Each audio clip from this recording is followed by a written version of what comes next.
police service for your security officers, and to let you know that we've assigned a person at our comm center to be a direct line for any assistance you might need in securing the site or in controlling the traffic in the area. Yeah, Martin, Director of Physical Plant. Oh, sorry. This is Kirsty, Occupational Health and Safety Officer. I agree that we need to focus on the well-being of staff, students, and anybody else affected by this incident. We are going to work with the Manager of Student Health and Counseling, DEM, to get counseling for those that need it, to provide care and support for the victims, and to liaise with emergency services personnel to ensure that everybody has the counseling care that they require. We will also work with Toronto Police Communications to ensure that there are services available as needed.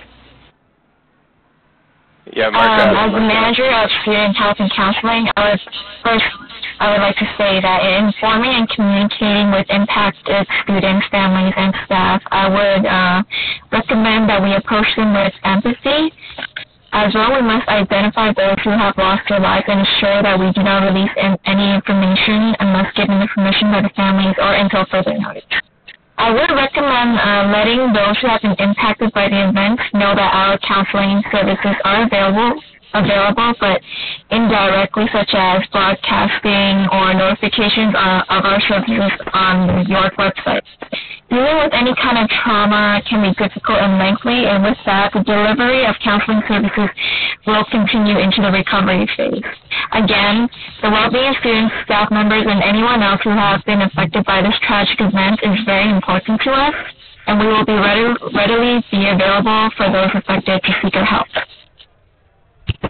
Okay, why don't we all agree that the school should be canceled for the rest of the day, effective immediately, and then for our next meeting, discuss after we know what the situation is, how long it should be closed for after.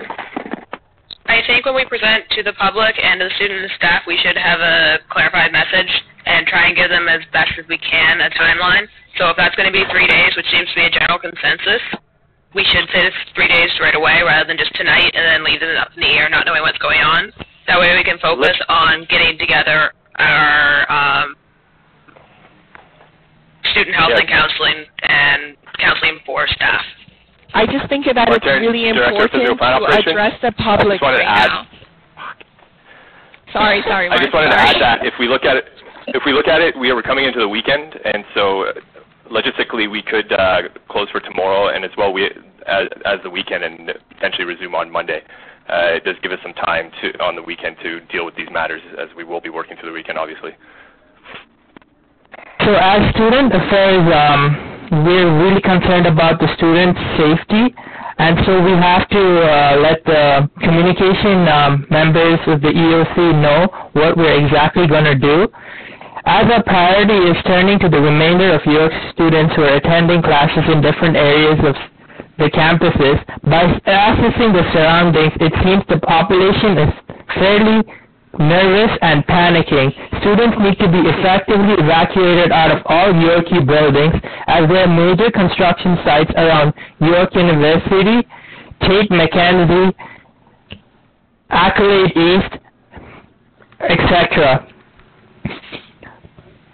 It is critical for students to evacuate to Very Hall, as York students exit the campus from different sides, and many of them, such as Northeast Exit, Chimney Stack Road, and York Boulevard, are near construction zones with similar cranes, and we have to avoid at all costs of any potential for more accidents causing student injuries and fatalities. Very Hall is located right in the middle of all campus buildings. All students can be evacuated internally to Very Hall without coming into contact with these construction sites. Very Hall also provides a safe zone for a temporary shelter, which is far away from industrial construction and is big enough to support the massive population of URQ students evacuated. It also supports a strong roof, making it an adequate temporary shelter for York University students. It sits in the middle of York University for easy access by students, and most students are familiar with this area as well. Furthermore, Very Hall provides an We're getting a little off track at the moment. I know there's other services, like we have to with the police as well as the fire to determine what are the best routes. Right now, we want to open the floor and talk about the students and dealing with the situation on that end. But I do believe an emergency shelter is required, as there were 2 crane accidents that occurred, and we need to have an emergency shelter to evacuate all students from the building. We're trying to get back on. We're just trying to get back on track right here. Can we hear from communications? If I could, I really I hear where you're coming from, but I think it's just as a quick sidetrack that I think it's unreasonable to expect 55,000 people into Very Hall. Now, with that out of the way, with the devastating news of what did take place today, I think it is safe to say that most residents and those that live on campus are safe in their dorm rooms, as most of them are away from any sort of construction. I really would like to, in some point in the very next few speakers, to call on Joey and a few others that represent the students and say, how are we going to communicate with them? How are we going to get out? We really need to, I think an email is essential, a text message is essential, any sort of communication, signs. I think it's very important to utilize those emergency TV screens that are posted all throughout campus, to utilize those and very briefly and simply tell everybody that there are services available. There is no need to shy away from these services. The services are available 24/7, and we really need to emphasize as our key message that we are here currently for our students, for those affected, for teachers, for staff, for professors, for research assistants, for anybody.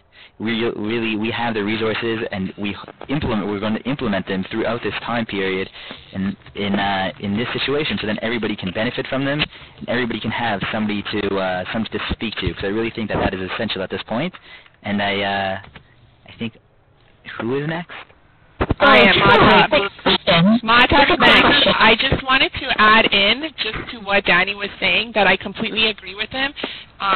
We both have a communications background, and we all know that the first and foremost, most important thing to do is to have a key message developed and given to the public. I know that we are not too sure about the exact facts and everything that we want to do, but based on the information that we do have, such as some small things such as shelter or the other things that Danny mentioned, we have to have those essentially intact, written down, and then provided to everybody so that there are no speculations and that we are the primary source of information.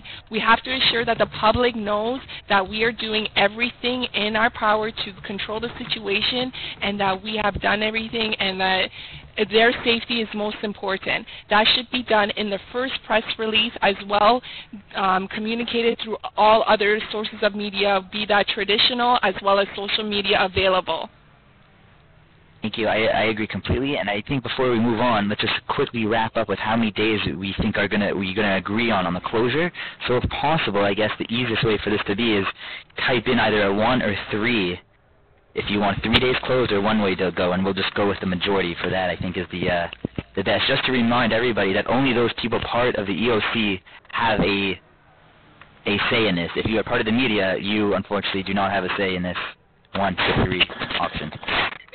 It's all from the numbers now, it looks like it is 3. So we're going to go with 3 days closed, and for the necessary information we need to provide the public, it's going to be the support networks, mental health hub, academic, and a time period closed. Do you understand? I think we also need to have a message about, empathy and trust and confidence and credibility, just to go out to the public. Well, can I make a recommendation that York University may want to set up a hotline, a crisis hotline through counseling and disability? That's great. Oh, I was going to say that, but I haven't gotten the chance to say anything.